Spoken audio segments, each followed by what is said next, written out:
करना है कि जैसे कोई भी नंबर है, जैसे हम स्क्वायर रूट ऑफ 2 ले रहे हैं, उसे इरेशनल कैसे प्रूव करें। तो आपने ना उल्टा मानकर चलना है, कॉन्ट्रडिक्शन लेनी है कि let us assume that square root of 2 is a rational number. तो रैशनल नंबर क्या होते हैं, जैसे आपने कोई भी नंबर लिख लिया है उसे आप किस फॉर्म में लिख लीजिए, p/q, और जो q है वो नॉट इक्वल टू 0 लेना है, और जो p और q होते हैं वो क्या होते हैं, इंटीजर्स।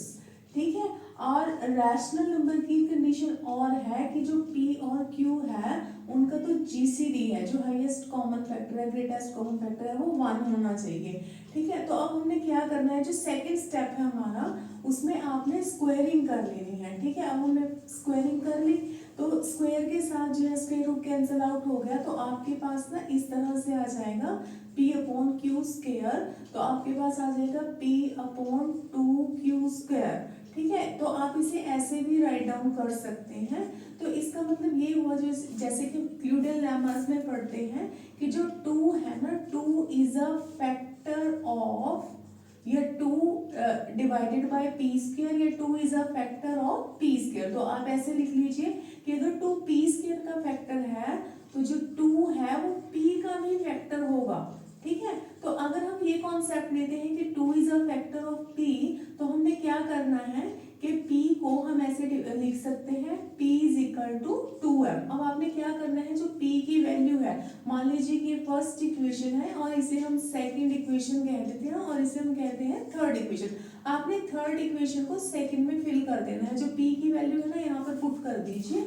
अब आपने क्या करना है कि p की जगह आप लिख लीजिए 2m। ठीक है, तो आपके पास इस तरह से आ जाएगा 4m square is equal to 2q square. अब आपने 2 के साथ 4 को कैंसिल कर दिया, तो आपके पास आ गया 2m square is equal to q square. अब आपने फिर q स्क्वायर को लेफ्ट हैंड साइड में लिख लेना है और 2m स्क्वायर को राइट हैंड साइड में। तो अगेन फिर आपके पास वही फॉर्म आ जाती है जो सेकंड इक्वेशन में थी। तो आप यहाँ पे लिख देंगे 2 is a factor of q square, तो it means 2 is a factor of q also.